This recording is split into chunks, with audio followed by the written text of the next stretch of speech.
bonjour les enfants.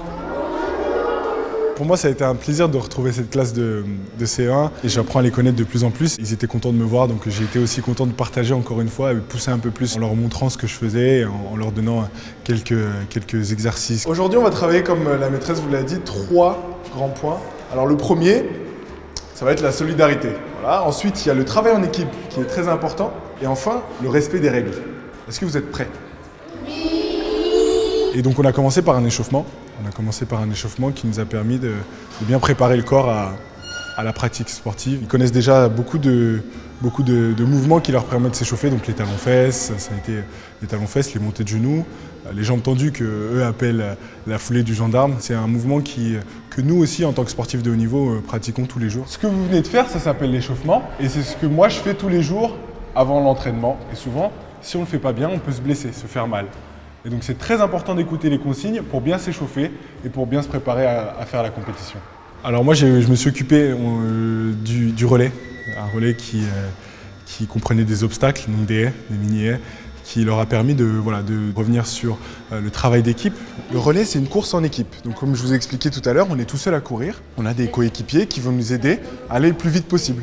Donc on court par-dessus les haies, on fait le tour du plot et on revient par ici. Ton but, ça va être de faire le tour le plus vite possible et de revenir taper dans la main de ton voisin qui est derrière, d'accord? Tous les enfants ont été contents de partager ce moment-là, de s'encourager. Donc on retrouve bien cette solidarité-là qui est présente même chez un enfant de cet âge-là. Je veux qu'on s'applaudisse parce que ça a été une belle compétition.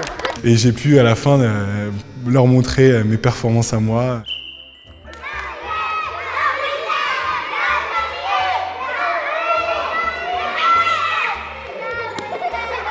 Moi j'étais un petit garçon qui était super excité, qui avait du mal à tenir en place en fait.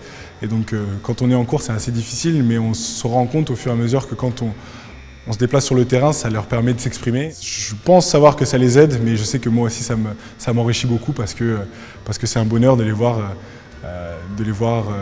faire du sport, de les voir s'épanouir dans cette pratique sportive-là. Qu'est-ce qu'il faut faire quand on a fait beaucoup de sport?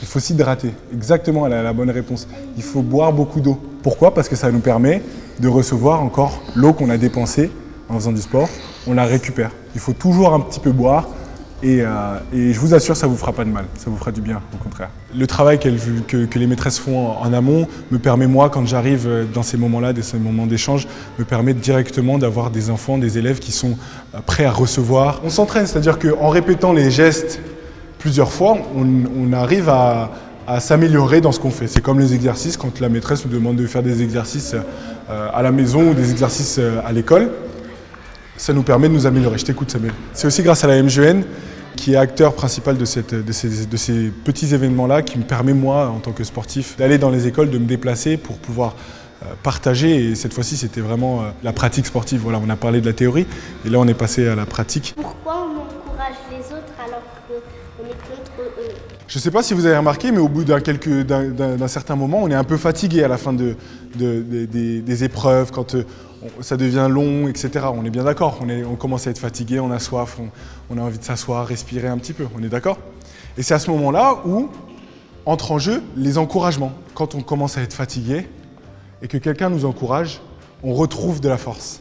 On retrouve l'envie, on retrouve la force dont on a besoin pour aller terminer cette épreuve-là. Et donc c'est pour ça que même si on n'est pas dans la même équipe, il est très important de s'encourager parce que parfois, on en a besoin, parfois c'est les autres qui en ont besoin. Dans le sport, il faut encourager, à l'école il faut encourager, et dans la vie il faut encourager.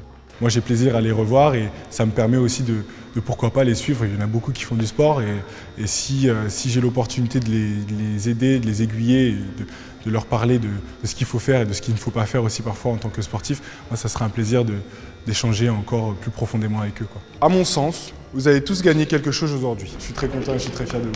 Bravo.